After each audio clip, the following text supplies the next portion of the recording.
The New Orleans Municipal Archives contain a financial ledger that has never been adequately explained. Buried among thousands of routine transactions from the winter and spring of 1840, one series of entries defies every known principle of economics, human behavior, and possibility itself. Between January and May of that year, a single auction house on Chartra Street in the French Quarter recorded the sale of one woman 37 times. Not 37 different women, the same individual woman. Each transaction documented with names, dates, and prices that climbed to heights no rational market could justify. Each buyer a man of wealth and standing in New Orleans society, each sale separated by exactly 11 days. The pattern holds perfect mathematical precision across 5 months. 11 days between every transaction without exception. No illness interrupted the sequence. No travel delays altered the rhythm. No external events disrupted the clockwork regularity of these impossible sales. And every single buyer paid more than the previous purchaser, as if competing in an auction that never ended, where the hammer fell again and again, and the merchandise returned like a tide that refused to stay gone. When the ledger was transferred to the Louisiana State Archives in 1898, a notation appeared in faded ink across the top of the relevant pages. Do not catalog, do not reference in finding aids, restrict access pending review by the Governor's Historical Commission. That review never occurred. The pages remain sealed behind academic protocols that have calcified into absolute barriers.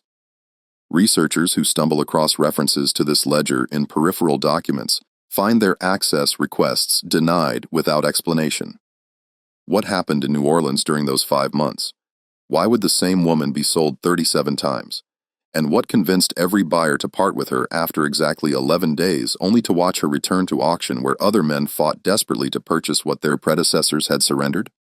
The answers exist in testimony that was never meant to survive, in private journals that families destroyed when their contents became too dangerous to preserve, in letters that were burned, and in one extraordinary manuscript written by a man who witnessed every transaction and spent the rest of his life trying to understand what he had documented. Before we descend into the darkness of what transpired on Chartra Street, I want to invite you to subscribe to this channel and turn on notifications so you never miss these buried chapters of American history. The sealed room exists to uncover the stories that institutions tried to erase. And please leave a comment telling me where you are listening from. I love knowing that these forgotten truths are reaching people across different places and backgrounds. Now, let's examine what really happened in New Orleans in the winter of 1840. The city sprawled along the Mississippi River's crescent bend, its streets thick with humidity. Even in January, when northern cities froze solid, New Orleans operated according to rules that differed from the rest of America. French and Spanish legal traditions mixed with American territorial law. Creole society maintained hierarchies that outsiders found impenetrable, and the slave trade functioned with a brutality that surpassed even Charleston or Richmond, processing human beings through a market system that reduced life to inventory with ruthless efficiency. The auction houses clustered in the French Quarter, mostly along Chartres Street and nearby blocks where commerce flowed like the river itself. These establishments operated daily, except Sundays. Their business sustained by the endless demand for labor on sugar plantations upriver, cotton fields spreading across Louisiana's interior, and the vast domestic operations required by New Orleans' wealthiest families. Among these auction houses, one commanded particular respect from the city's elite. Maison de la Croix occupied a 3-story building with wrought iron balconies and thick walls that kept the interior cool even during summer's worst heat. The establishment had been founded in 1798 by Armand Diacroix, a French immigrant who built his business through reputation for discretion and accuracy. By 1840, the house was managed by his grandson, Etienne Delacroix, a methodical man of 36 who maintained ledgers with accounting precision that made his records admissible in legal proceedings throughout Louisiana. Etienne had inherited his grandfather's obsession with documentation. Every sale was recorded with comprehensive detail. Physical descriptions, ages, skills, prices, buyer information, seller credentials, dates, times, witnesses. His ledgers became reference documents for estate settlements, bankruptcy proceedings, and inheritance disputes. Judges trusted his records absolutely because in 15 years of managing Maison de la Croix, not one of his documented transactions had ever been successfully challenged in court. He employed 6 clerks who verified documentation before sales, inspected merchandise for accuracy of claimed abilities, and ensured every transaction complied with Louisiana's complex legal requirements regarding slave sales. The Clarks worked under Etienne's direct supervision, and all of them understood that their professional reputations depended on maintaining the absolute accuracy that made Maison de la Aua the most prestigious auction house in the city. January 7th, 1840. Arrived with morning fog rolling off the Mississippi, thick enough to muffle sound and reduce visibility to a few feet. Etienne arrived at his office before dawn, as was his habit, reviewing the day's scheduled sales and confirming that all documentation was prepared. The morning promised to be routine. 3 estate sales involving household staff, 1 consignment of field workers from a Baton Rouge plantation, and several individual sales from owners who no longer required particular slave services. Shortly after the auction house opened, a man Etienne had never encountered before entered carrying papers and leading a woman whose appearance immediately commanded attention. The man identified himself as Christophe Lavo, representing interests in Natchez. He spoke French with an accent Etienne couldn't quite place, something that suggested European education, but with strange intonations that didn't match any region Etienne knew. Lavo's clothing was expensive, but oddly styled, as if he dressed in garments from different decades, without awareness that fashions had changed. The woman stood with a bearing that suggested she'd never been enslaved. Her posture was too confident, her gaze too direct. She appeared to be in her late 20s, with features that could have been French, Spanish, African, or some combination that defied easy categorization. New Orleans was accustomed to complex ancestry, but something about her seemed to exist outside the usual categories the city imposed on people. Lavo placed papers on Iton's desk. She had belonged to an estate in Natchez that dissolved following her owner's death without heirs. The documentation appeared legitimate, properly notarized, with seals Etienne recognized from Mississippi territorial records. He examined the papers carefully and found nothing irregular. "What is her name?" Etienne asked. "Margarite," Lavo replied. "Skills and abilities fluent in French, English, Spanish, and several African languages."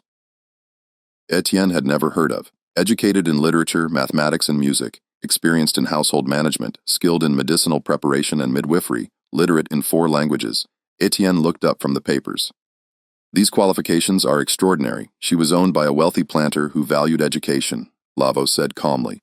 "He invested considerably in her training, and now she is being sold because the estate must be liquidated. There are no heirs. Everything must be converted to currency for distribution according to Mississippi law." Etienne accepted this explanation because it aligned with procedures he understood. He recorded her details in his ledger with customary thoroughness. Approximately 28 years of age, female skills, as stated, notable features including unusual eyes that seemed to shift color depending on light and a distinctive mark on her right wrist. 3 small scars forming a pattern that looked deliberately created. He assigned her inventory number 4112 and scheduled her for that afternoon's auction. The sale would proceed after the estate lots were completed, giving prominent buyers time to inspect her and assess her claimed abilities. Word spread quickly through the French Quarter that Maison de la Croix was offering someone exceptional. By early afternoon, the auction house had filled with planters and merchants who normally sent agents to handle purchases. Etienne recognized faces he'd never seen at actual auctions, men whose wealth was so vast they didn't involve themselves in routine business. The Leva family, who controlled sugar plantations spanning thousands of acres. The Marquis de Boré, whose innovations in sugar processing had made him one of Louisiana's richest men. Alexandre Lebrun, whose banking operations financed half the commerce flowing through New Orleans. The bidding began at $500, already 3 times the typical price for even highly skilled slaves. Within minutes, it reached $2,000. Etienne watched carefully, noting the intensity with which these men competed. They weren't calculating potential profit or productivity. They were driven by something else, some need to possess this particular woman that transcended economic logic. When the hammer finally fell, Jean-Baptiste Lebrun, one of Alexandre's cousins and owner of multiple plantations along the river road, had paid $6,200. The sum represented more than many skilled craftsmen earned in a decade. It exceeded the price of prime field hands by factors of 10 or 12. Etienne documented the sale precisely. Buyer's name, price, date, time, witnesses. Labranche signed the paperwork and arranged for Margarite's transport to his plantation that evening. He departed with the satisfaction of a man who believed he'd acquired something truly valuable. 11 days later, on January 18th, Christophe Lavo returned to Maison de Oqua. He was leading the same woman. He carried fresh papers documenting his authority to sell her on behalf of Jean-Baptiste Lab branch. Etienne's professional composure, maintained through thousands of transactions over 15 years, fractured completely. Monsieur Lavu, I personally witnessed Monsieur Lebrun purchase this woman less than 2 weeks ago. He paid more than $6,000. The transaction is documented in my ledgers with complete accuracy. Lavu's expression remained neutral. Monsieur Lebranche has decided she does not suit his requirements. He has authorized her resale. All documentation is properly executed. Etienne examined the papers. Lebranche's signature appeared authentic. The legal language was correct. A notary seal he recognized confirmed the authorization.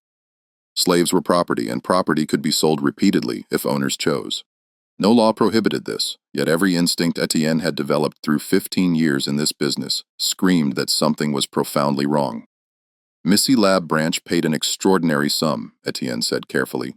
It seems impossible that he would make such an error in judgment about her suitability. Nevertheless, Laval placed additional papers on the desk. Here is his written statement explaining his decision. You'll find it properly notarized. Etienne read the statement. The language was formal but vague. After careful consideration, I have determined that the acquisition does not meet the specific requirements of my household operations. I authorize her immediate resale through whatever channels Monsieur Lavo deems appropriate. The phrasing felt rehearsed, as if Lebranche had been instructed what to write, but the signature was legitimate and the notarization valid. Etienne accepted the consignment because refusing would require explaining suspicions he couldn't articulate based on evidence he didn't possess. The second auction occurred on January 21st. This time bidding opened at $3,000 and climbed even more rapidly. Etienne noticed that Jean-Baptiste Lebranche was not present, though several other Lebranche family members bid aggressively.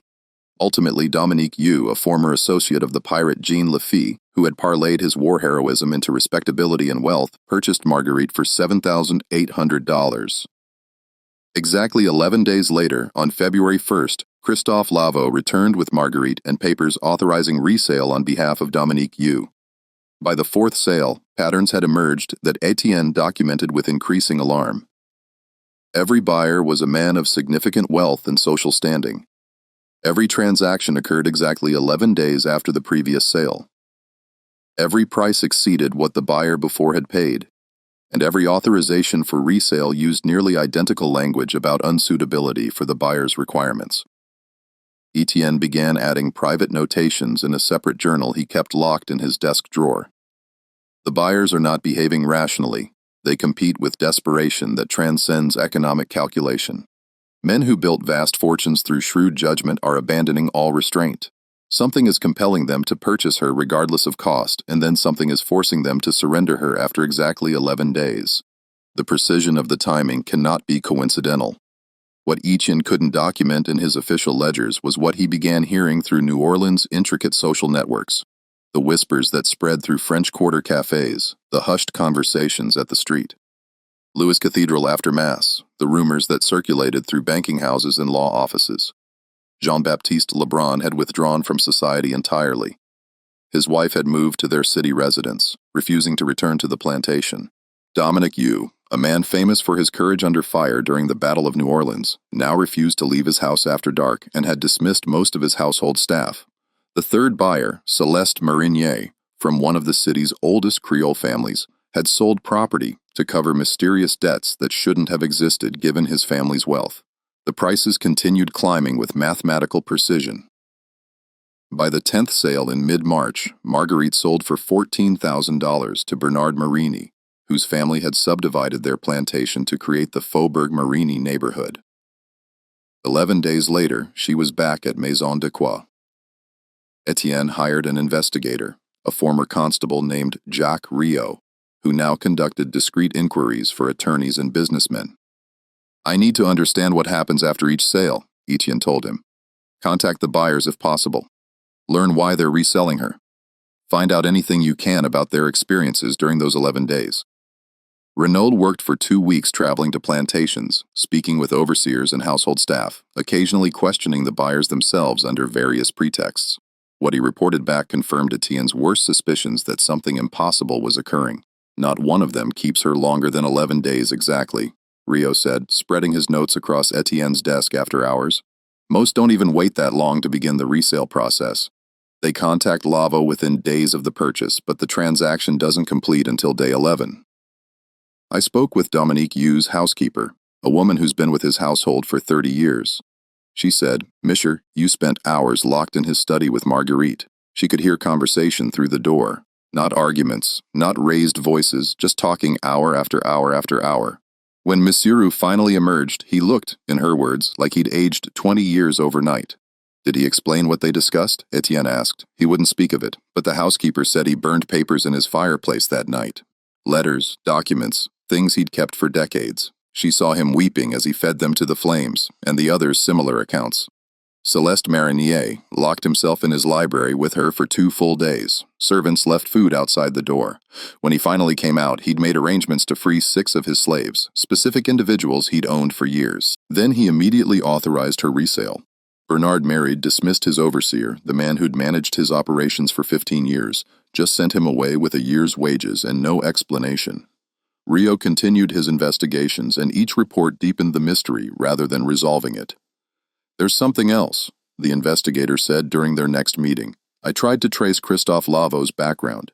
Can't find any record of him operating in Natchez or anywhere else in Mississippi before January.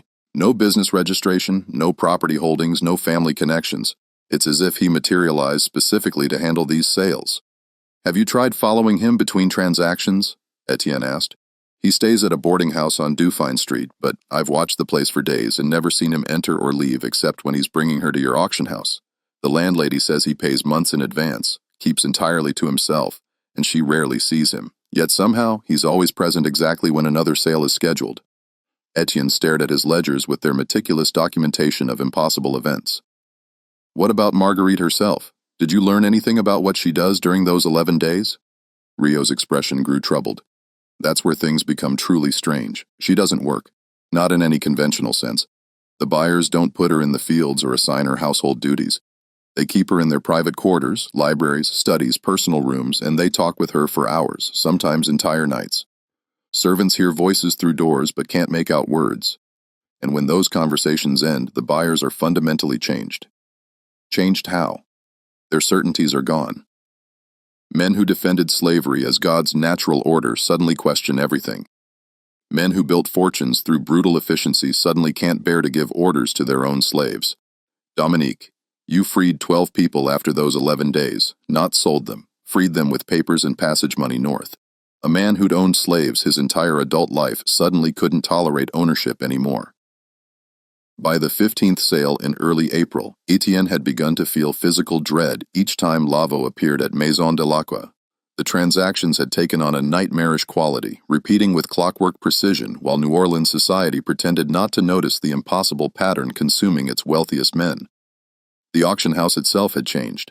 Other sellers began avoiding Maison de l'Aqua on days when Marguerite was scheduled for sale. Regular buyers who attended auctions weekly suddenly found reasons to be elsewhere. Only those compelled by whatever dark fascination drove them to compete for her appeared on those days, and the atmosphere in the room felt charged with something Etienne couldn't name. Not excitement, something darker, dread mixed with compulsion. Etienne noticed changes in the buyers before they purchased her. They arrived at the auction house looking confident, certain of their wealth and status. But once bidding began, something shifted in their expressions. The confidence became desperation. They bid against each other with an intensity that suggested they were competing for something far more significant than valuable property, as if acquiring her represented a test they needed to pass, proof of their power and control. And then, 11 days later, they returned her broken. The word wasn't quite right, but Etienne couldn't find better language. The buyers weren't physically harmed. They walked, talked, conducted business, but something essential in them had been destroyed. Their certainty about their place in the world, their comfortable participation in systems that had enriched them, their ability to ignore the human cost of their wealth. All of it shattered during those 11 days. Pierre Soule purchased her on April 9th for $21,000. Soule was a prominent attorney and politician, a man whose legal arguments had defended slaveholders' rights in courts throughout Louisiana. He was known for his intellectual brilliance, his command of legal philosophy, his ability to construct arguments that made slavery seem not just economically necessary, but morally justified. 11 days later, When Lavo brought Margarite back to Maison de Oca, Rio managed to speak briefly with Sol's law clerk, a young man who'd worked for the attorney for 3 years. Monsieur Sol hasn't slept since the second night, the clerk said quietly, glancing around to ensure no one overheard. He sits in his office with all his legal texts spread across his desk. Cases he's argued, briefs he's written, published articles defending our institutions, and he's marking through them with red ink, writing notes in the margins, things like sophistry, moral cowardice, elaborate justification for evil. He's dismantling his own life's work. What did she say to him? Rio asked. I don't know exactly, but I heard her voice once through the door. She was asking him questions, not arguing, not accusing, just asking questions in a calm voice. Questions like, if enslaved people can learn law, philosophy, and science as you've acknowledged they can, what principle justifies treating them as property? And if you would consider it evil for someone to enslave your children based solely on their ancestry, why is it not evil when you do the same to others? She wasn't giving speeches. She was forcing him to confront the logical contradictions in positions he's defended his entire career. By the 20th sale in late April, whispers had spread throughout New Orleans that something was deeply wrong at Maison de Oca. Respectable families began warning their men to avoid those particular auctions. Mothers cautioned sons, wives urged husbands to stay away. But the warnings only seemed to increase the compulsion for certain men to attend. Etienne recognized the psychology. The warnings transformed the auctions into tests of courage and will. Men who considered themselves strong, rational, and in control believed they would be different from previous buyers. They thought whatever had broken other men wouldn't break them. Their arrogance made them perfect targets for whatever education Margarite provided during those 11 days. The prices climbed beyond any rational relationship to human value. $25,000, $30,000, $35,000. Sums that represented entire plantations, lifetime accumulations of wealth, fortunes that could support families for generations. Men were bankrupting themselves for 11 days of ownership and then surrendering her at devastating financial losses. Etienne's own obsession grew alongside the prices. He couldn't stop thinking about the pattern, couldn't stop trying to understand what was happening. His wife noticed his distraction, his inability to focus on anything except those ledgers with their impossible documentation. You're letting this consume you, Margot said one evening as Etienne sat at their dining table, barely touching his food, his mind elsewhere. Whatever is happening with those sales isn't your responsibility. You're just documenting transactions. You're not causing this, but I am causing it, Etienne replied. Every time I accept her back for resale, I'm enabling the pattern to continue. I could refuse. I could tell Levo that Maison d'Ilqua will no longer handle these transactions, and what would that accomplish? Another auction house would take the business. You'd lose your reputation for never refusing legitimate sales. Your competitors would benefit from your principles. She was right, and Etienne knew it. The system was larger than his individual choices. Refusing to participate wouldn't stop what was happening. It would just transfer the transactions elsewhere while damaging the business his grandfather had built. This reasoning sounded familiar to Etienne, uncomfortably so. It was the same logic he'd used for 15 years to justify his work. He was just the auctioneer. He didn't own plantations. He didn't work slaves in fields. He simply facilitated transactions between willing parties. He was a professional providing a service that someone would provide whether he did or not. The realization made him feel sick. By the 25th sale in early May, Etienne had begun having nightmares. He dreamed of endless ledgers where every entry bled into the next, names and prices and dates becoming incomprehensible. He dreamed of auction blocks that stretched into infinity, with Margarite standing on each one, her expression never changing, her eyes seeming to see directly through whatever comfortable lies he told himself about his profession. He started making mistakes in his work, small errors that his clerks caught before they became serious problems, a price recorded incorrectly, a buyer's name misspelled, a date transposed. These were errors Etienne hadn't made in 15 years, mistakes that threatened the reputation for accuracy that made me Maison d'Iqua trusted by Louisiana's courts and elite families. Jacques Reno continued providing reports, though the investigator himself had become visibly troubled by what he was learning. I spoke with Auguste Leroy's body servant, Renaud said during their last meeting in late April. Leroy purchased her on the 22nd sale. His servant, a man named Vincent, who's been with the Leroy family since Auguste was born, told me something extraordinary. He said, Margarite spent those 11 days asking Mizzy Leroy to tell her stories about specific slaves he'd owned. She knew their names, people who'd been sold years ago, people who died, people who'd run away. She knew details about their lives that existed in no records, and she asked Mizzy Leroy to remember them not as property, not as investments or losses on his ledgers, but as actual human beings with thoughts and feelings and families, Vincent said. His master wept for 3 days straight. How could she know those things? Etienne asked. How could she have information that doesn't exist in any documentation? I don't know, Rayotte admitted. I've searched every record I can access. Manifests from slave ships, estate inventories, auction house ledgers, including your own. There's no trace of her before she appeared with Lavo in January. It's as if she has no past, or as if her past is deliberately impossible to discover. What is she? Etienne asked quietly. Renaud was silent for a long moment. I was a constable for 18 years. I investigated murders, fraud, conspiracy. I believed in rational explanations for everything. But this, he gestured at the notes spread across Etienne's desk, defies rational explanation. She's either exactly what she appears to be, an extraordinarily educated woman who somehow knows impossible things, or she's something else entirely, something that exists outside the categories we use to understand the world. The 28th sale occurred on May 5th. Etienne recognized the buyer immediately. Valker Ime, known throughout Louisiana as the wealthiest planter in the state. His Levi plantation was legendary, an estate so vast and lavish that foreign dignitaries visited to marvel at its gardens, architecture, and the brutal efficiency of its sugar production. Ime had pioneered innovations in sugar processing that increased productivity dramatically while requiring slaves to work under conditions that killed them at rates higher than almost any other Louisiana plantation. Ime paid $43,000 for Margarite. The sum exceeded the value of most plantations. It represented wealth accumulated over generations concentrated into a single transaction for 11 days of ownership. Etienne watched him sign the paperwork and felt a cold certainty settle in his chest. The pattern was building towards something specific. Each buyer had represented a different aspect of slavery's operation. Planters, merchants, bankers, attorneys who provided legal justifications. And now Valcour Ame, the man who embodied the system's ultimate expression. Vast wealth built through innovative cruelty where human beings were processed like crops. Their lives calculated in terms of sugar production per season, their deaths factored into business planning as acceptable losses. When Christophe Lavo returned 11 days later with authorization for resale, Etienne noticed something different.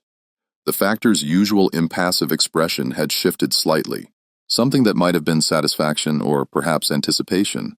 Monsieur found her unsuitable, Etienne asked, already knowing the answer. Profoundly unsuitable, Levo replied. He has authorized immediate resale with no minimum price requirement. Etienne examined the papers. Aim's signature was barely legible, the letters shaking and uneven. Additional notes filled the margins of the authorization. Calculations crossed out, numbers that seemed to represent attempts at quantifying something that couldn't be quantified. And one phrase repeated 3 times in increasingly desperate handwriting, 2,417 names. What does this mean? It asked, pointing to the notation. Lavo's expression remained neutral. I believe that's how many people Monsieur calculated have died on his plantation over the 30 years he's owned it. Marguerite asked him to name them. All of them. He couldn't, of course. He'd kept detailed records of their deaths in his ledgers, cause of death, date, estimated age, but never their names, just numbers in his accounting books. She made him understand what that meant, what it means to own human beings and track their deaths like crop losses. The 29th sale was scheduled for May 19th. Etienne prepared the documentation with hands that trembled despite his efforts to control them. He knew the pattern was approaching its conclusion. 29 sales across nearly 5 months. The precision of the 11-day intervals. The escalating price is now approaching $50,000. The systematic destruction of New Orleans' wealthiest and most powerful men, and he knew with dread that made him feel physically ill that the pattern would soon reach him personally. The auction house filled that morning with the usual crowd of observers and compelled buyers. But Etienne noticed Christophe Lavo standing at the back of the room, watching not Marguerite on the auction block, but Etienne himself. Their eyes met across the crowded space, and Levo smiled slightly, an expression of acknowledgement, as if they both understood what was coming. The bidding opened at $25,000 and climbed rapidly. Men who'd attended previous auctions competed with renewed desperation, as if this might be their last chance to acquire something they needed, despite not understanding why they needed it. When the hammer finally fell, Narcissus Brutar, a sugar factor whose business connected plantations with international markets, had paid $51,000. It was the highest price ever documented in Louisiana for a single slave, higher than legendary skilled craftsmen who could build entire buildings, higher than nurses who saved lives through medical knowledge, higher than anyone whose value might be calculated through actual productive capacity. As Bruton signed the paperwork, Etienne watched Marguerite and saw her looking directly at him. Her expression held no emotion, but her gaze seemed to penetrate through every comfortable justification he'd constructed around his work. She knew whatever she was, wherever she'd come from, she knew that the pattern would eventually reach him, and that knowledge filled him with terror, unlike anything he'd ever experienced. 11 days passed with agonizing slowness. Etienne found himself counting each day, each hour, waiting for the inevitable moment when Christophe Lavo would return with Marguerite and papers authorizing resale. He tried to maintain his normal routines, processing other sales at Maison de la Croix, reviewing ledgers, supervising his clerks. But his mind remained fixed on the pattern, on the approaching moment when the sequence would reach its 30th iteration. He began researching obsessively, searching for any explanation that would make sense of what he documented. He traveled to the Cabildo archives, examining old records from Spanish colonial administration. He visited the Street Louis Cathedral, asking priests about legends or stories that might explain a woman who could be sold repeatedly without aging, without changing, without ever revealing her origins. Father Mounet, an elderly Jesuit who'd served in New Orleans for 40 years, listened to Etienne's carefully worded questions with increasing concern. "You're describing something that exists outside natural law," the priest said finally. "The Church teaches that such things are possible, that God permits both divine intervention and demonic influence in the world. But my son, if you're encountering something supernatural, you must ask yourself a crucial question. Is this evil seeking to destroy, or is this justice manifesting in ways we don't understand?" "I don't know," Etienne admitted. "The men who purchase her are destroyed, their certainties shattered, their peace gone. But they're men who've built fortunes through slavery, who've treated human beings as property without remorse. Is their suffering evil or simply consequence?" "That," Father Moon said quietly, "is a question that has troubled theologians for centuries. God's justice can feel like punishment to those who've lived comfortably with their sins, and sometimes the most profound mercy is being forced to see truth we've spent our lives avoiding, even when that sight destroys us." On May 30th, exactly 11 days after Nari's Bruton's purchase, Christophe Lavo returned to Maison de la Croix. He led Marguerite through the entrance and placed papers on Etienne's desk with the same calm efficiency he displayed through 29 previous transactions. "Monsieur Brutar has found her unsuitable," Lavo said. "He authorizes immediate resale." Etienne examined the documents. Bruton's signature was accompanied by a statement written in handwriting that barely qualified as legible. The words were fractured, sentences incomplete, thoughts cascading without structure. "I calculated profits," the statement began. 32 years as a factor connected 118 plantations with markets, facilitated sale of sugar produced by, and here the handwriting became almost illegible. "Countless thousands of enslaved people whose names I never learned, whose faces I never saw, whose suffering I converted into percentages and commission fees, and I never. The statement ended mid-sentence, as if Brutine had simply stopped being able to continue. "What did she do to him?" Etienne asked quietly. Lavo's expression remained neutral. "She asked him to calculate the human cost of his wealth. Not in abstract terms, but specifically how many people worked the fields that grew the sugar he brokered. How many died to produce the wealth he took commission from? What were their lives like? Did they have families, children, dreams that died in those fields?" She didn't accuse him of wrongdoing. She simply asked him to acknowledge what his business was actually built upon, and that destroyed him. Truth often does when we've spent our lives avoiding it. Etienne scheduled the 30th auction for June 2nd. He prepared the documentation mechanically, his hands moving through familiar routines while his mind remained elsewhere. 30 sales. The pattern had to be approaching its conclusion. But how many more would there be? And when would it reach him personally? The answer came sooner than he expected. The morning of June 2nd arrived with oppressive heat, the kind of humidity that made breathing feel like drowning. The auction house filled early with buyers and observers, men drawn by rumors of the extraordinary prices being paid, by whispered stories of previous buyers' transformations, by the dark fascination that had surrounded these sales for 5 months. Etienne took his position at the front of the room, opened his ledger to a fresh page, and prepared to begin the auction. But before he could speak, Christophe Lavo stepped forward from where he'd been standing near the entrance.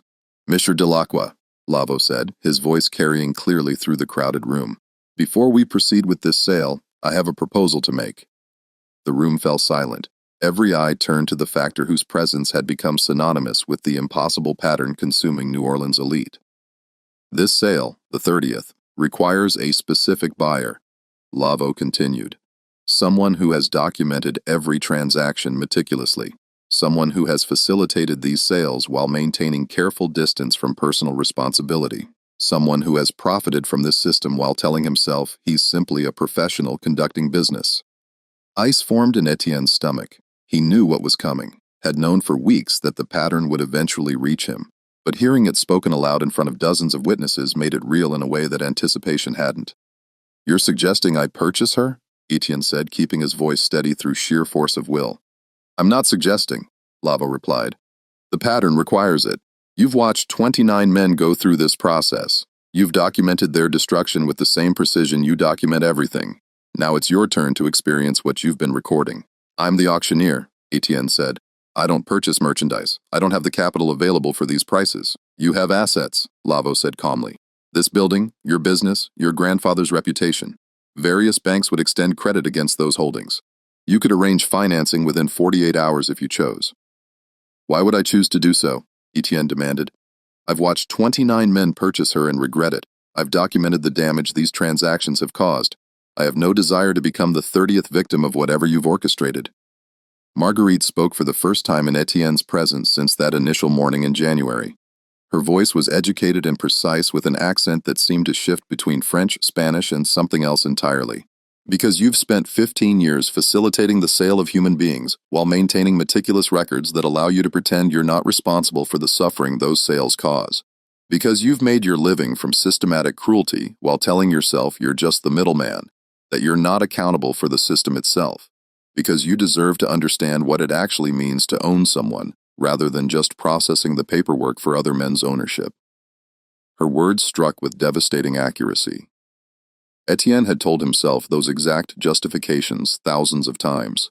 He was just the auctioneer. He didn't own plantations. He didn't work slaves in brutal conditions. He simply facilitated transactions the same way notaries facilitated contracts or banks facilitated loans. He was a professional providing a necessary service. "I won't do it," Etienne said. "I refuse to participate." "Then the pattern ends incomplete," Lavo replied. "The 37th sale will never occur and the education will remain unfinished." He paused, letting silence fill the room. "Of course, that means certain information about your business practices might become public. The ages you've falsified in your ledgers to make children appear older. The health conditions you've concealed to present sick slaves as healthy. The specific ways you've helped buyers circumvent laws designed to keep families together. The private arrangements you've made to facilitate sales that violated Louisiana statutes." Every word was accurate. Etienne had bent rules, falsified documentation when necessary, helped buyers work around legal restrictions, all in the name of maintaining his business, all justified as necessary accommodations to commercial reality. Nothing that other auction managers didn't do, but exposed to public scrutiny, especially scrutiny from the increasingly influential abolitionist press. Those practices would destroy everything his grandfather had built. "You're blackmailing me," Etienne said quietly. "I'm offering you an educational opportunity," Lavo corrected. "You can decline, but declining has consequences, just as participation has consequences. Every choice we make carries weight, Monsieur Delacroix. The question is whether we're willing to face the full implications of our choices." The room remained absolutely silent. Dozens of men watched this confrontation, understanding they were witnessing something that transcended a normal business dispute. This was judgment manifesting in forms that shouldn't exist, justice operating through mechanisms that defied explanation. Etienne looked at Marguerite. She met his gaze without expression, but her eyes held depths that seemed to contain knowledge accumulated over far more than 28 years. Whatever she was, wherever she'd come from, she represented something that existed beyond his understanding, and refusing her would only delay the inevitable confrontation with truths he'd spent 15 years avoiding. 3 days, Etienne said finally. Give me 3 days to arrange financing. Lavo nodded. The auction is postponed. We'll reconvene on June 5th at 10 o'clock in the morning. He departed with Margarite, leaving Etienne alone with the stares of men who now saw him as the latest victim in a pattern they'd watched consume New Orleans' most powerful figures. Those 3 days passed in a blur of financial arrangements that represented the dismantling of everything Etienne had built. He met with bankers who'd known his grandfather, who trusted his family for decades. He secured loans against Maison d'Aquet itself, against his personal residence, against future earnings from his business.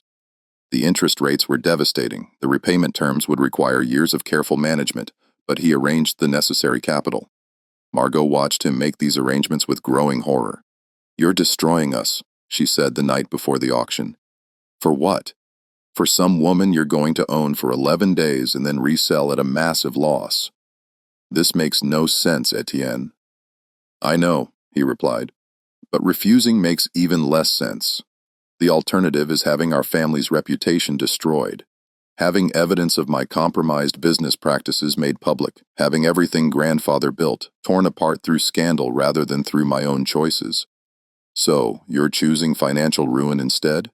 "I'm choosing to understand something," Etienne said quietly. "Something I should have tried to understand 15 years ago when I first entered this business. What it actually means to participate in this system. What my meticulous record-keeping has actually been documenting all these years." On the morning of June 5th, Etienne stood at the front of Maison de la Croix and conducted an auction where he was the only bidder. The process felt surreal, performing the familiar rituals of his profession while knowing he was purchasing his own destruction. The opening bid he announced to a room filled with observers who'd come to witness this impossible transaction is $40,000. "Do I have $40,000? He raised his own hand. $40,000, he said. "Do I hear $45,000? Silence filled the room. Going once, he continued, following the formula he'd used thousands of times. Going twice, sold to Etienne d'Aquet for $40,000. He signed his own ledger, officially becoming a slave owner for the first time in his life. The irony was acid. 15 years of facilitating ownership for others, of documenting transactions that represented systematic cruelty, and now he was participating directly in the system he'd served. "She'll be at the auction house this evening," Lavo said. "I suggest you arrange for privacy. The education she provides works best without interruption." That night, after his clerks had departed and the building stood empty, Etienne waited in his office. Margarite arrived exactly at dusk, led by Lavo, who departed immediately, leaving them alone in the 3-story building that represented Etienne's entire professional identity. "Sit down, Monsieur Delacroix," she said. "We have 11 days together. That should be sufficient time to discuss what you've accomplished during your career." She began with simple questions. How he'd entered the auction business, what his first sale had been like, whether he remembered the names of specific individuals he'd sold. The questions seemed conversational at first, the kind of inquiry anyone might make about someone's profession. But gradually the questions became more specific. She asked about particular transactions. A family of 5 sold separately to different buyers because separating them increased total sale value. An elderly woman sold as healthy when Etienne knew she was dying of consumption. A young girl of perhaps 12 years whose age he'd recorded as 16 to circumvent laws about selling children. "I have excellent memory," Margarite said calmly. "I've made it my business to learn about your career, Monsieur d'Aquet. Your ledgers are comprehensive, but they don't tell complete stories. Shall we discuss what those transactions actually meant? Not in terms of prices and commission percentages, but in terms of human experience." And she did discuss them one by one. She recited names, ages, descriptions. She described families torn apart, children sold away from mothers, elderly slaves disposed of when their productivity declined. She knew details that shouldn't have been accessible to her.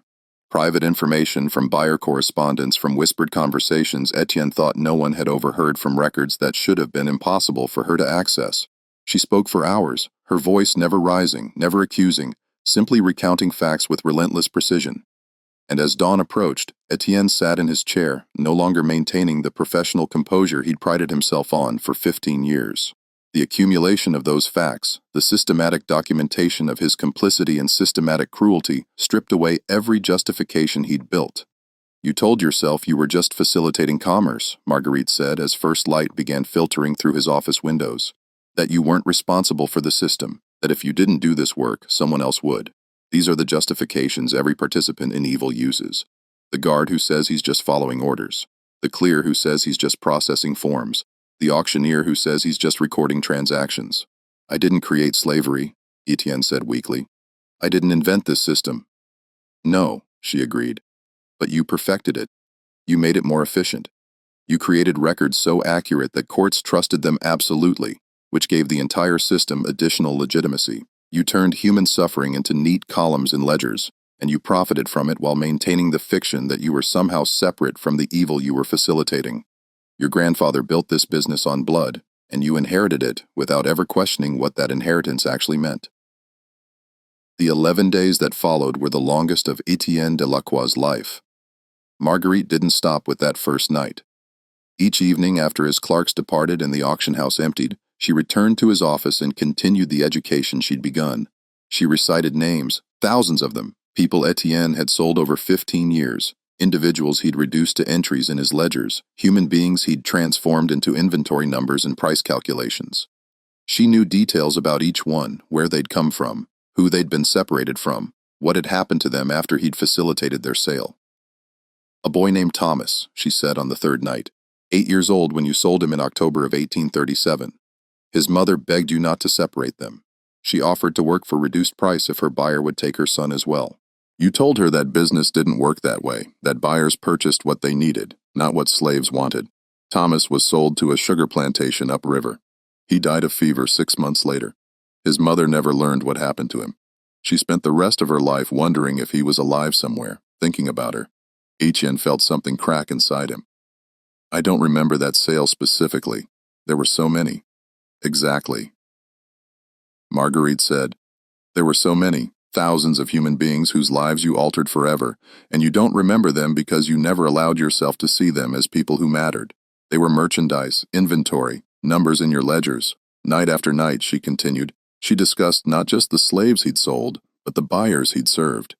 The planters whose wealth came from brutal labor conditions, the merchants who trafficked inhuman beings as casually as they traded cotton or sugar, the attorneys who constructed legal frameworks that made slavery seem legitimate, the bankers who financed the whole system, and Etienne himself, the auctioneer who documented everything with such precision that courts treated his records as absolute truth.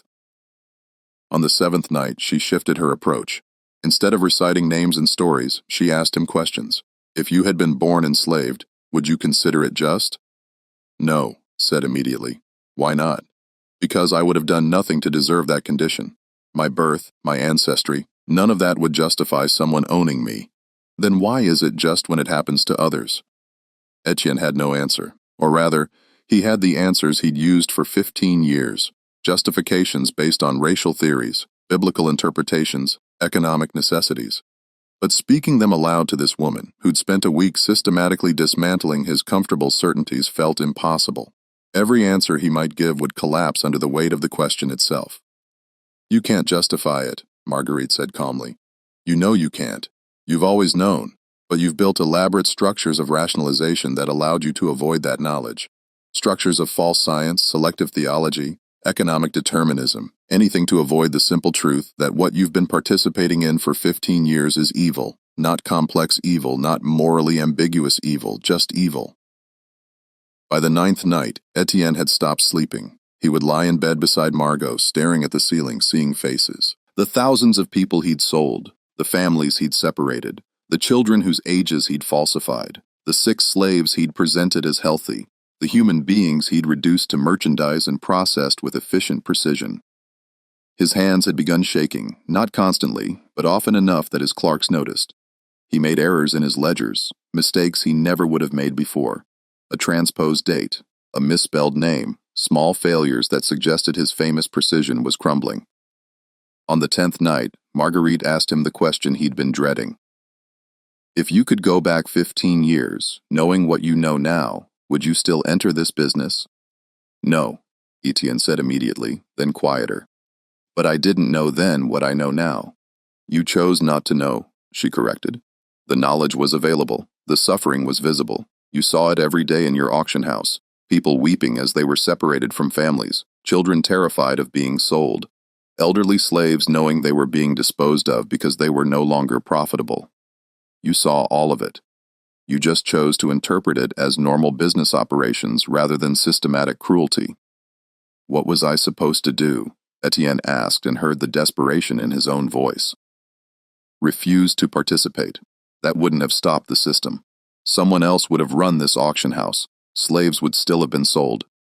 Perhaps, Margarite said, but you wouldn't have been the one selling them. You wouldn't have profited from their suffering. You wouldn't have created the meticulous records that gave the entire system additional legitimacy. You're right.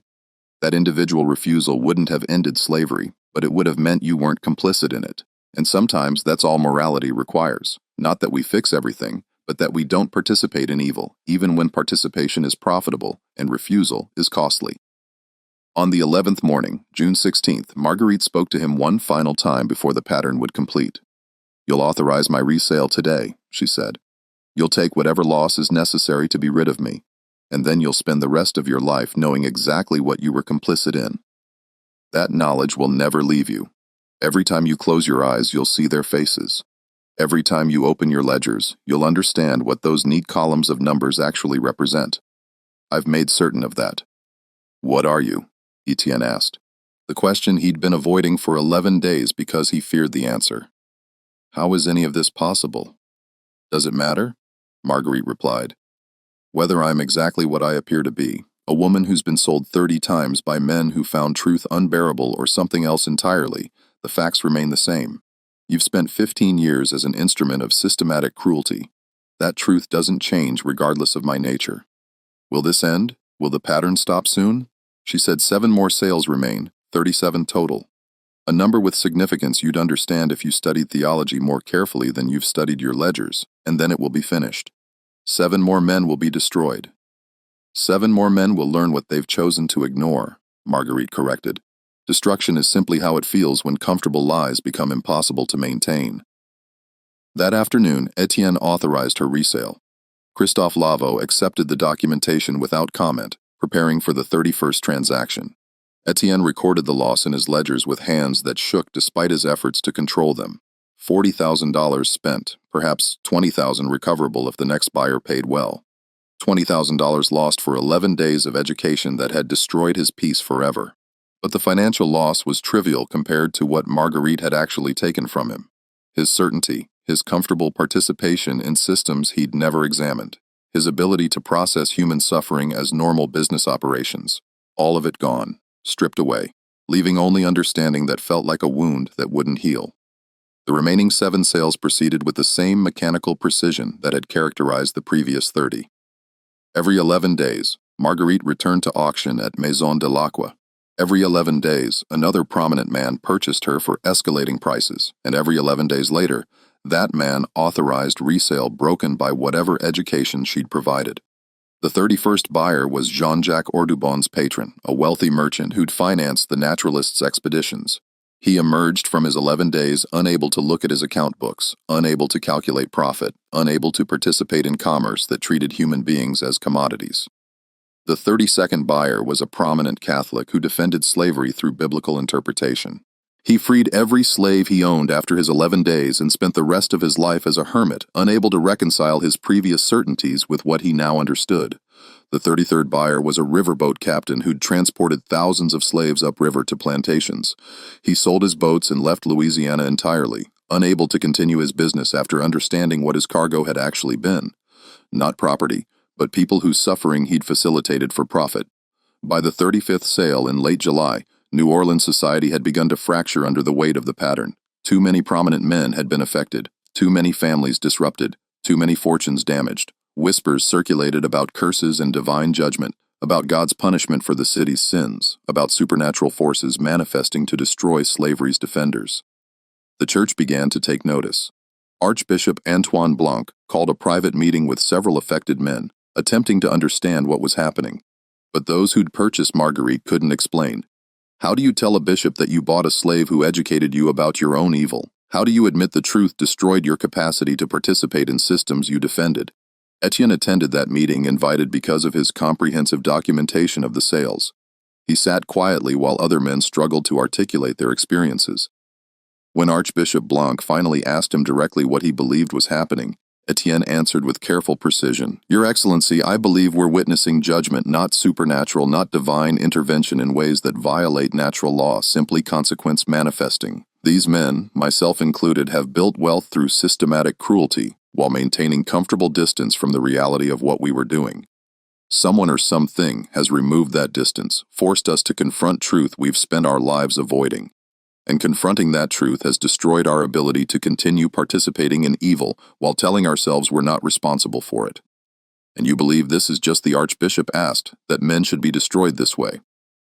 "I believe," Etienne said slowly, "that participating in slavery destroys something in us, makes us capable of treating human beings as property, of calculating the monetary value of children, of separating families for profit.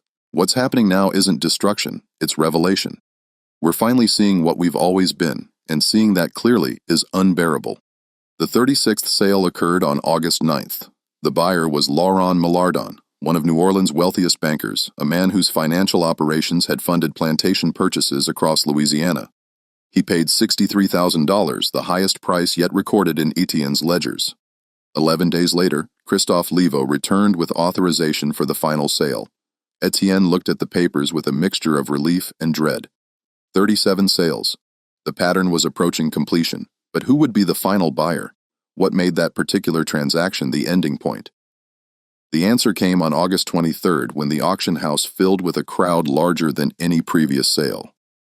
Men who'd attended sporadically throughout the 5-month sequence now appeared with the understanding that they were witnessing something historically significant. This would be the final transaction in a pattern that had consumed New Orleans' elite for months. Etienne took his position at the front of the room. Before he could begin, Christophe Leveau stepped forward. "This final sale," Leveau said, his voice carrying through the crowded room, "requires someone who represents the culmination of this education. Someone whose position embodies everything this system has created. Someone whose family has defended slavery not just through ownership, but through political power, legal philosophy, and the construction of moral justifications that have poisoned generations." The room's atmosphere shifted. Men looked around trying to determine who Leveau was describing. Then the door opened, and everyone understood. Judah P. Benjamin entered Maison de l'Aqua with the confidence of a man accustomed to being the most intelligent person in any room. At 39 years old, he'd already established himself as one of Louisiana's most brilliant attorneys and rising political figures. He would later serve as Secretary of State for the Confederacy. But in August of 1840, he was simply a lawyer whose legal arguments defending slavery were considered intellectually unassailable. Benjamin surveyed the room, his expression calculating. He'd heard about the pattern, about the impossible sales and the destruction of buyers, but he'd also studied the documentation, examined the legal framework, and concluded that whatever was happening operated within natural law, and if it operated within natural law, it could be understood, controlled, and ultimately mastered through superior intellect. "Shall we proceed?" Benjamin asked, his tone suggesting amusement at the dramatic atmosphere. The bidding opened at $50,000. Benjamin raised his hand immediately. $60,000, he said calmly. No one else bid. The room understood that Benjamin had claimed this purchase, that challenging him would be futile. He possessed wealth sufficient to outbid anyone present, and more importantly, he possessed certainty that he would be different from previous buyers. "Going once," Etienne said, following the familiar formula. "Going twice, sold to Judah P. Benjamin for $60,000. Benjamin signed the papers with a flourish. His signature was bold and confident, the handwriting of someone who'd never doubted himself. "Have her delivered to my residence this evening," he said. "I'm curious to experience whatever education destroyed lesser men." That evening, Margarite was transported to Benjamin's home on Bourbon Street, and for 11 days New Orleans waited to see if its most brilliant legal mind could withstand what 36 other men hadn't. Jacques Rio, the investigator who'd been tracking the pattern since April, managed to place an informant in Benjamin's household, a free man of color, who worked as Benjamin's cook and who agreed to report on what he observed. The reports were fragmentary, but revealing. Benjamin and Margarite spent hours in his private library. Raised voices could be heard occasionally, not anger but intense intellectual debate. Papers rustled as Benjamin pulled books from shelves, constructing arguments, citing legal precedent, building philosophical frameworks, and Margarite's voice, calm and relentless, dismantling every argument with questions that exposed their logical foundations as elaborate rationalizations. On the fourth day, the cook reported that Benjamin had stopped eating. On the sixth day, he'd sent his household staff away, insisting he needed complete privacy. On the eighth day, neighbors reported seeing Benjamin pacing his balcony at 3 o'clock in the morning, talking to himself, his hands gesturing as if arguing with invisible opponents. On the 11th morning, September 3rd, Benjamin emerged from his residence, looking like he'd aged 20 years. He went directly to Maison de la Croix, where Etienne waited with the documentation for Margarite's resale authorization. "She must be removed immediately," Benjamin said. His voice, usually commanding and precise, sounded hollow. "I cannot. The things she knows, the arguments she makes, I've spent my entire career constructing legal and philosophical justifications for slavery. I've built what I believed was an intellectually unassailable position, and she's shown me with perfect logical clarity that every argument collapses. Every justification is simply sophisticated self-deception. Every philosophical framework I've constructed is designed to let me profit from evil while telling myself I'm engaged in something morally defensible." He signed the authorization with shaking hands. Then he looked at Etienne directly. "You've documented all of this. 37 sales. Do you understand what we've actually been recording? Not business transactions, confessions, evidence of systematic evil documented with such precision that future generations will be able to see exactly what we were, exactly what we chose to participate in, exactly how we rationalized the irrational." Etienne accepted the papers. "The 37th sale," he said quietly. "The pattern is complete." Benjamin nodded slowly. "She told me it would end now. That 37 men would learn what they'd chosen to ignore, and then she would be finished. Whatever she is, wherever she came from, her purpose here is complete." "What will you do now?" Etienne asked. Benjamin laughed, a sound devoid of humor. "What can I do? I can't unknow what I've learned. Can't unsee what she's made me see. I'll continue my career because I have no other skills. But every legal argument I make will feel like complicity. Every case I take will remind me of the truth I can't escape. She's destroyed my ability to participate in the system without understanding exactly what I'm participating in, and that understanding will torture me until I die." He departed, leaving Etienne alone with Christophe, Lavo, and Margarite. "It's finished then?" Etienne asked. Lavo nodded. 37 men have been educated. 37 prominent figures who built wealth and power through slavery have been forced to confront what they were doing. The pattern is complete. What happens to her now? Watch. Lavo said simply. Marguerite stood in the center of Maison Dilqua's main auction room, the space where thousands of human beings had been sold over decades, where Etienne's grandfather had built a business on systematic cruelty, where Etienne himself had spent 15 years processing human suffering as normal commerce. She looked directly at Etienne. "You'll want to document this final moment," she said. "Your ledger should be complete." And then, before Etienne's eyes, she began to change. Not dramatically, not through visible transformation, but through a gradual fading, as if she were becoming less substantial, less present, less real. Within moments, she had vanished entirely, leaving only empty space where she'd been standing. Christophe Levo smiled slightly. "The education is complete," he said. 37 men have learned truths that will haunt them forever, and the evidence of what happened will remain in your ledgers, Monsieur Diacre, documented with the precision you're famous for. Future generations will be able to see exactly what occurred here, exactly what slavery required of those who participated in it, exactly what happened when those people were forced to confront the reality of their choices. He turned toward the door. "I suggest you preserve those records carefully. They're historically significant." "Wait," Etienne called. "What was she? Where did she come from?" Lavo paused in the doorway. "Does it matter?" She was exactly what New Orleans needed. A mirror that couldn't be avoided. Truth that couldn't be rationalized away. Justice manifesting in the only form that men of wealth and power would actually experience. Not as physical punishment, but as forced understanding of their own evil. Whether she was human, angel, demon, or something else entirely is less important than what she accomplished. "And you?" Etienne asked. "What are you?" "Someone who facilitates necessary transactions," Lavo replied. "Just like you've been for 15 years. The difference is that I facilitate education rather than commerce. And unlike you, I don't pretend my facilitation isn't profoundly meaningful." He departed, and Etienne never saw him again. The aftermath unfolded slowly over the following months. The 37 men who'd purchased Margarite were permanently changed. Some freed their slaves and withdrew from society. Others continued their previous lives but did so with visible suffering, unable to escape the knowledge she'd given them. Several died within years. Their health destroyed by psychological torment, they couldn't articulate or escape. Judah P. Benjamin continued his legal career and eventually rose to prominence in the Confederacy, but those who knew him well noticed changes. His arguments defending slavery became less frequent, his public statements more careful, and in private moments he was observed staring at nothing, his expressions suggesting someone engaged in internal debate that never concluded. Etienne himself continued managing Maison Delacroix, but the work became increasingly unbearable. Every sale reminded him of the thousands he'd processed before Margarite forced him to understand what those transactions actually represented.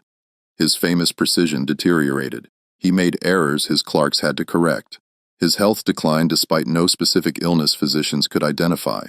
In 1843, he sold Maison Delacroix to a competitor and moved his family to Mobile, Alabama, attempting to escape the memories that haunted him in New Orleans. But the memories followed. The faces of people he'd sold, the families he'd separated, the comfortable lies he'd told himself for 15 years.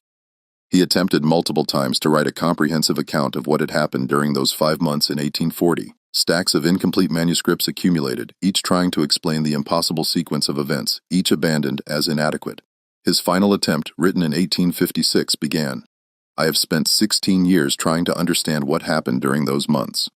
Whether Margarite was exactly what she appeared to be, an extraordinarily educated woman who somehow gained power over New Orleans' elite, or something beyond human comprehension, remains unclear. What is certain is that 37 men, myself included, learned truths about ourselves that destroyed our peace permanently. We were educated about complicity, about the specific ways we'd chosen to profit from systematic cruelty while maintaining comfortable self-images. That education, clears throat, was more destructive than any physical punishment could have been. The manuscript ended mid-sentence. Etienne died of heart failure in 1857 at age 53. His final words reportedly being names. Dozens of names. People he'd sold decades earlier, their identities flooding back in his final moments. His ledgers from Maison Delacroix survived him. The new owner maintained them as valuable business records, and they eventually passed to the Louisiana State Archives. But when archivists cataloged them in 1898, they noticed the anomalous entries from 1840. 37 sales of the same woman over 5 months, prices that defied economic logic. Buyers, including some of Louisiana's most prominent historical figures, concerned about how these records might be interpreted, particularly by northern publications still processing Reconstruction's aftermath, officials quietly restricted access. The ledgers were placed in special archives requiring gubernatorial approval that was rarely granted and eventually became impossible to obtain as bureaucratic procedures calcified around the restriction. Researchers who stumble across references to the pattern in peripheral documents find their access requests denied without explanation. The official position, when pressed, suggests clerical errors or confusion between similar individuals, but Etienne Delacroix built his reputation on precision. His records show no evidence of the sloppy record-keeping that would produce such fundamental mistakes. What remains are whispers and fragments, a mention in a private letter from 1842 describing the strange woman who was sold repeatedly in New Orleans. A notation in a plantation ledger referencing purchased property that brought unbearable knowledge. A diary entry from a prominent attorney's wife describing her husband's descent into depression after acquiring a slave who asked questions that destroyed his certainty about everything he believed. The truth sits sealed in Louisiana's archives. Pages of meticulous documentation showing that for 5 months in 1840, something manifested in New Orleans that shouldn't have been possible. A woman who was sold 37 times. Conversations that lasted 11 days and destroyed men's ability to participate in evil with comfortable distance. Justice taking forms that transcended normal human experience. Some scholars who've investigated the edges of this story suggest explanations. Perhaps Margarite was an extraordinarily educated free woman of color who was illegally enslaved and found ways to psychologically manipulate her buyers into releasing her. Perhaps the pattern was coincidence. Multiple women confused in records, clerical errors that created the appearance of impossibility. But these explanations collapse under examination. Free women of color in New Orleans maintained documented lives, birth records, property holdings, family connections. Margarite appears in no records before January of 1840 and vanishes from all documentation after September 3rd. No birth certificate, no death certificate, no property purchases, no family connections, nothing that would track an actual human being through the 19th century. And the precision of the pattern defies coincidence. Exactly 11 days between every sale without exception, exactly 37 transactions before the pattern ended, prices that climbed with mathematical regularity, and 37 prominent men, each representing different aspects of slavery's operation, all experiencing similar transformations after their 11 days of ownership. The simplest explanation and the most disturbing is that events occurred exactly as documented. That for 5 months in 1840, 37 men who profited from slavery were forced to truly understand what they were participating in. That education destroyed them more thoroughly than any violence could have. And that somewhere in Louisiana's restricted archives lies proof that sometimes justice manifests in forms we can barely comprehend, operating through mechanisms that defy our categories while leaving evidence documented with precision that can't be dismissed. What happened to Marguerite after she faded from existence in Maison de la Croix? Did she move to another city, another auction house to educate another group of men who needed to understand the truth of their choices? Or did she simply cease to exist once her purpose in New Orleans was complete? The archives remain sealed. The pages documenting those 37 sales sit behind bureaucratic barriers that have become absolute through decades of calcification. And if you ask historians who specialize in antebellum Louisiana about the impossible pattern from 1840, most will tell you that no such documentation exists in accessible collections. But among serious scholars, questions persist. How could one woman be sold 37 times in 5 months? How could impossible documentation pass legal scrutiny from trained professionals whose careers depended on accuracy? What actually happened during those 11-day periods that transformed powerful men into broken shells of their former selves? And why does Louisiana's government continue restricting access to records that are now more than a century and a half old? The answers exist. They're documented with the meticulous precision that Etienne Delroy was famous for. Every sale recorded, every buyer identified, every price documented, every consequence cataloged.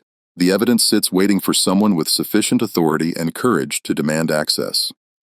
Waiting to reveal that in 1840, New Orleans experienced something that shouldn't have been possible. That justice sometimes takes form